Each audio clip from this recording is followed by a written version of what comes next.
Hi US. ఈరోజు మనము అధ్యాపన శాస్త్రం బిఎడ్ గణిత శాస్త్ర బోధనాభ్యసన శాస్త్రం 1లో భాగంగా 3వ అధ్యాయంలో ఉన్నామండి. గణిత భావనల బోధన అభ్యసనలో పద్ధతులు, ఉపగమాలు, వ్యూహాలు. అందులో 3.3 గణిత శాస్త్ర బోధనా పద్ధతులు: ఆగమన, నిగమన, విశ్లేషణ, సంశ్లేషణ, ప్రయోగశాల, అన్వేషణ పద్ధతి, ప్రాజెక్టు పద్ధతి, కృత్యాధార పద్ధతి అండి. చాలా చాలా ఇంపార్టెంట్ అండి ఈ టాపిక్. ఇది ఎగ్జామినేషన్ పాయింట్ ఆఫ్ వ్యూలో చూసుకుంటే చాలా చాలా ఇంపార్టెంట్. 2 or 3 క్వశ్చన్స్ వస్తాయండి ఈ టాపిక్ మీద. జాగ్రత్తగా అర్థం చేసుకుంటా ఈ టాపిక్ని కంప్లీట్ చేసుకుందాము.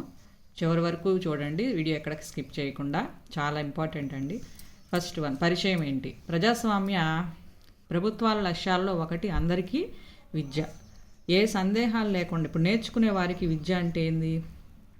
నేర్చుకునే వారికి సంతృప్తి కలగాలంటే ఏ సందేహాలు లేకుండా నేర్చుకుంటేనే చాలా ఆనందం కలుగుతుంది. దానివల్ల విద్యపై మంచి దృష్టి ఏర్పడుతుంది. మంచి దృష్టి ఎలా ఏర్పడుతుంది? సందేహం లేకుండా ఉంటే దానివల్ల విద్యపై మంచి దృష్టి ఏర్పడుతుంది. ఈ స్థితి అంతా నేర్పే వారిపై ఉంటుంది కనుక వారు చెప్పే తీరుపై ఉంటుంది. ఆ చెప్పే తీరునే పద్ధతి. మామూలు మాటల్లో సాంకేతికంగా కాకుండా అవలంబించే పద్ధతి వల్ల సులభంగా అర్థమవుతుంది. అంతటా ఆ విషయంపై అభిమానము, అభిలాష పెరుగుతాయి. ఇది కలిగించడానికే బోధనా పద్ధతులు కావాలి. మెథడ్స్ మనకి కావాలి, టీచింగ్ మెథడ్స్ అనేవి.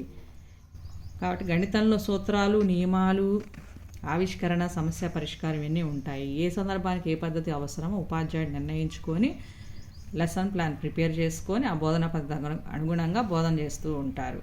అందువల్ల అనేక బోధనా పద్ధతులు మనకి అవసరమయ్యాయి. ఏ బోధనా పద్ధతులు మనం చెప్పుకోబోతున్నాం ఇప్పుడు అనేది ఫస్ట్, అంతకంటే ముందు బోధనా పద్ధతి నిర్వచనాన్ని గురించి తెలుసుకుందాం. సాంకేతికంగా బోధనా పద్ధతి నిర్వచనాలు: బోధనా సామాగ్రిని, వ్యాసంగ విషయాలను సమర్పించుటలోని ఒక ప్రామాణిక పద్ధతి.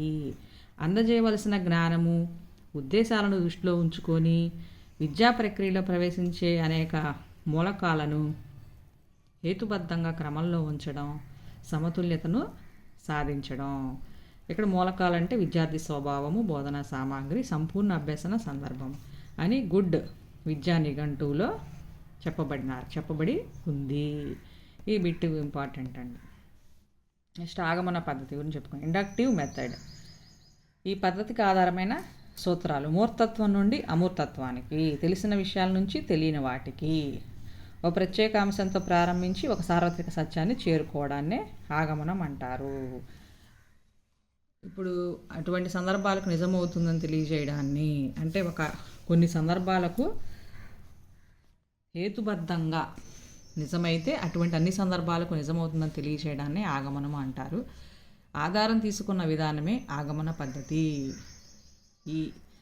ఈ ప్రక్రియను ఆధారంగా తీసుకున్న విధానమే ఆగమన పద్ధతి. ఈ పద్ధతిని అనుసరించేటప్పుడు విద్యార్థులు కొన్ని ప్రత్యేక అంశాలతో ప్రారంభించి ఒక సాధారణ అంశానికి చేరుకుంటారు. అంటే సూత్రాన్ని ఆవిష్కరిస్తారు.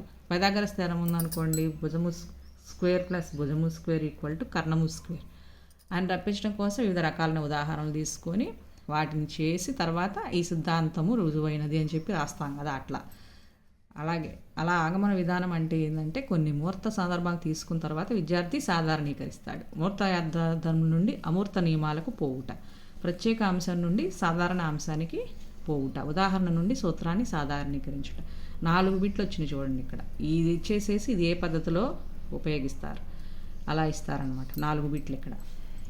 నెక్స్ట్ గుణాలు. ఇది పరిశీలన, ఆలోచన, ప్రయోగాలపై ఆధారపడింది. మనోవైజ్ఞానిక పద్ధతి.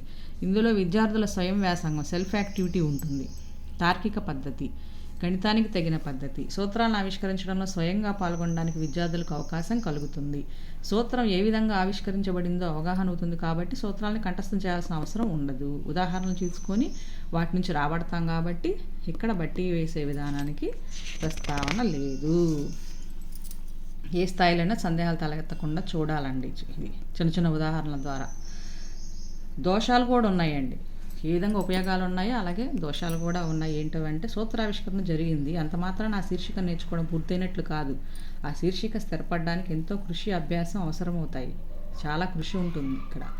అభ్యాసం, ప్రాక్టీస్ ఉంటుంది. ఎక్కువ సమయాన్ని తీసుకుంటుంది. టైం టేకెన్ ప్రాసెస్ అండి, ఎక్కువ శ్రమతో కూడుకున్నది. ఒకసారి సూత్రం ఆవిష్కరించబడిన తర్వాత ప్రతిసారి ఆవిష్కరించడానికి సమయం పాడు కాకూడదు. అది దృష్టిలో పెట్టుకొని చేసుకోవాలి సమ్స్ అనేవి. ఈ విధంగా దోషాలు కూడా ఉన్నాయండి ఈ పద్ధతిలో. నెక్స్ట్ ఉదాహరణలు చూద్దామండి, చాలా ఇంపార్టెంట్. ఇక్కడి నుంచి ఇంకా జాగ్రత్తగా వినండి. N of A union B is equal to N of A plus N of B plus n అనే ఫార్ములా ఉంది మనకి. ఇక్కడ ఏబి సమితులలో సామాన్య మూలకాలు లేకుంటే, అంటే ఎన్ ఆఫ్ ఏ ఇంటర్సెక్షన్ బి లేదు ఇక్కడ, అది సామాన్య మూలకాలు లేవు. సపోజ్ డి ఈక్వల్ ఇచ్చారు, ఈక్వల్ ఇచ్చారు, డి యూనియన్ అంటే మొత్తం కలిపి రాసేసారు.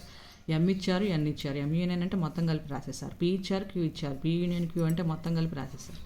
ఇక్కడ n of D number of elements in D 4 elements, n of E 4 elements, D union ఈలో ఎన్ని ఎలిమెంట్స్ ఉన్నాయి మొత్తం యాడ్ చేసుకుంటే 8 ఎలిమెంట్స్ ఉంటాయి. 4 + 4 8. సేమ్ అట్లాగే 4 + 5 9, 3 + 3 6. ఈ రెండు సమితుల్లో సామాన్య మూలకాలు లేనివి. ఇక్కడ డిఓవిఈ ఎల్ఐఎస్టీ అసలు ఇక్కడ ఈ రెండిట్లో కూడా కామన్ ఎలిమెంట్స్ లేవు. ఎల్ఓవిఈ బిఐఆర్డిఎస్ ఏ లెటర్ కూడా మ్యాచ్ అవ్వదు, కామన్గా లేదు. ఎల్ఏవై ఓయూటి వేరు లెటర్స్ అన్నమాట. అట్లా సామాన్య మూలకాలు లేనివి. పై 3 ఉదాహరణలను బట్టి రెండు సమితుల్లో సామాన్య మూలకాలు లేనప్పుడు వాటి సమ్మేళన సమితుల్లోని మూలకాల సంఖ్య ఆ రెండు సమితుల్లోని మూలకాల సంఖ్యల మొత్తానికి సమానం. ఇట్లా వాక్య రూపంలో కూడా గుర్తుపెట్టుకోవాలి. సంకేతాలు అయితే ఎన్ ఆఫ్ ఏ నుండి B equal to N of A plus N of B. ఉన్నప్పటి పరిస్థితి, ఇందాక లేని పరిస్థితిని చూసాం, ఇప్పుడు ఉన్నప్పటి పరిస్థితి. సామాన్య మూలకాలు ఉన్నప్పటి పరిస్థితి ఏంటి? ఇక్కడ చూడండి, సియూటి బియూటి యూ కామన్గా ఉంది, ఆర్ఏవై వైఈఎస్ వై కామన్గా ఉంది, డిఈఏఆర్ బిఆర్ఓఏడి ఏ కామన్గా ఉంది, ఏ కామన్గా ఉంది, డి కామన్గా ఉంది, ఆర్ కూడా కామన్గా ఉంది అనమాట. అట్లా కామన్గా ఉన్నాయి. ఫస్ట్ మొత్తం మూలకాల సంఖ్య, ఒక్కొక్క దానిలో మూలకాల సంఖ్య సిడీల్లో 3 + 3 6. సామాన్య మూలకాల సంఖ్య ఎన్ని ఉన్నాయి? యూటీ 2. సమ్మేళన మూలకాల సంఖ్య ఎన్ని ఉన్నాయి? అప్పుడు సమ్మేళనాల్లోని మూలకాల సంఖ్య 4 = 6 - 2. అప్పుడు ఎక్స్ సమితి అయిపోయింది. అది ఎక్స్ సమితిలో మూలకాల సంఖ్య 3, వై సమితిలో మూలకాల సంఖ్య 3, సమితుల్లో మొత్తం మూలకాల సంఖ్య సామాన్య మూలకాల సంఖ్య 1. ఇక్కడ అదేంటిదండి? వై. సమ్మేళన సమితిలో మూలకాల సంఖ్య ఎలా వస్తుంది? 6 - 1 5. సమితిలో మూలకాల సంఖ్య, ఆర్ సమితిలో మూలకాల సంఖ్య ఇక్కడ 4, ఎస్ సమితిలో మూలకాల సంఖ్య 5, సమ్మేళనాల మూలకాల సంఖ్య 4 + 5 9. సామాన్య మూలకాల సంఖ్య ఎన్ని? ఇక్కడ 3 ఉన్నాయి. ఏంటి అవి? 3 ఆర్ ఏ డి 3 లెటర్స్ కామన్గా ఉన్నాయి 3. ఇప్పుడు సమ్మేళన సమితిలో మూలకాల సంఖ్య 9 - 3 6. ఈ విధంగా 3 ఉదాహరణలు చెప్పుకున్నాం కదండి. ఈ 3 ఉదాహరణలు బట్టి రెండు సమితుల సమ్మేళన సమితిలో మూలకాల సంఖ్య ఆ రెండు సమితుల మూలకాల మొత్తం నుండి వాటిలోని సామాన్య మూలకాల సంఖ్యను తీసివేయగా వస్తుంది. ఇది వాక్య రూపంలో గుర్తుపెట్టుకోవాలండి. అంటే ఎన్ ఆఫ్ ఏ నుండి B equal N of A plus N of B minus N of A intersection B. ఈ విధంగా సూత్రాన్ని మనం ఆవిష్కరణ చేయడం జరిగింది. ఉదాహరణ నుంచి సూత్రాన్ని ఆవిష్కరణ చేశాం కాబట్టి ఇది ఆగమన పద్ధతి కింద చెప్పుకోవచ్చండి.